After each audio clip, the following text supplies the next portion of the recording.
Imagine que num dia qualquer, os brasileiros acordassem com a notícia de que a mais alta autoridade da República, o presidente ou a presidente, havia fugido para a Austrália, sob a proteção de aviões da Força Aérea dos Estados Unidos. Com ela, teriam partido sem aviso prévio todos os ministros, os integrantes dos tribunais superiores de justiça, os deputados e senadores e alguns dos maiores líderes empresariais. E mais, a essa altura, tropas da Argentina já estariam marchando sobre Uberlândia, no Triângulo Mineiro, a caminho de Brasília. Abandonado pelo governo e por todos os seus dirigentes, o Brasil estaria à mercê dos invasores, dispostos a saquear toda e qualquer propriedade que encontrassem pela frente e assumir o controle do país por tempo indeterminado. Provavelmente, a primeira sensação dos brasileiros diante de uma notícia tão inesperada seria de desamparo e traição, depois de medo e revolta. E foi assim que os portugueses se sentiram na manhã de 29 de novembro de 1807, quando circulou a informação de que a rainha, o príncipe regente e toda a corte estavam fugindo para o Brasil sob a proteção da Marinha Britânica. Nunca algo semelhante tinha acontecido na história de qualquer outro país europeu. Em tempos de guerra, reis e rainhas haviam sido destronados ou obrigados a se refugiar em territórios alheios. Mas nenhum deles tinha ido tão longe a ponto de cruzar um oceano para viver e reinar do outro lado do mundo. Embora os europeus dominassem colônias imensas em diversos continentes, até aquele momento, nenhum rei havia colocado os pés em seus territórios ultramarinos para uma simples visita, muito menos para ali morar e governar. Era, portanto, um acontecimento sem precedentes, tanto para os portugueses, que se achavam na condição de órfãos de sua monarquia da noite para o dia, quanto para os brasileiros, habituados até então a ser tratados como uma simples colônia extrativista de Portugal.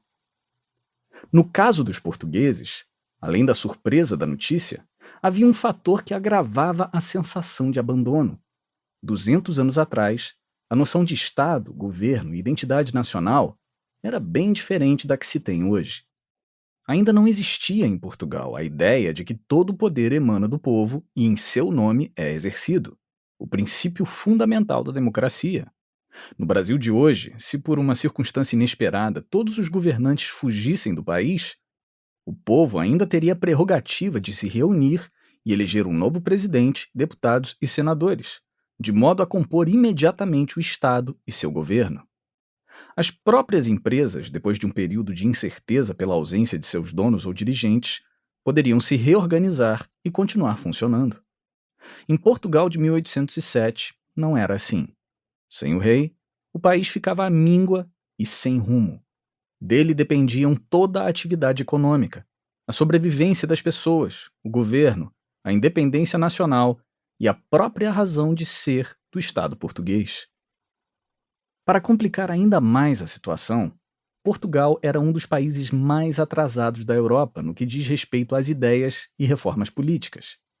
Ao contrário da Inglaterra e da Holanda, em que a realeza ia gradativamente perdendo espaço para os grupos representados no parlamento, em Portugal ainda vigorava o regime de monarquia absoluta. Ou seja, o rei tinha o poder total. Cabia a ele não só criar as leis, mas também executá-las e interpretá-las da forma que julgasse mais adequada. Os juízes e as câmaras municipais existentes funcionavam como meros braços auxiliares do monarca, que podia desautorizar suas opiniões e decisões a qualquer momento.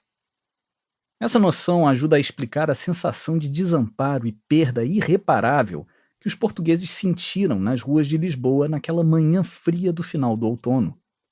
Com a fuga do rei, Portugal deixava de ser Portugal, um país independente, com governo próprio. Passava a ser um território vazio e sem identidade. Seus habitantes ficavam entregues aos interesses e à cobiça de qualquer aventureiro que tivesse força para invadir suas cidades e assumir o trono. To keep listening to this audiobook, I've left you a link in the description so you can do it, at no cost thanks to Audible's 30-day free trial.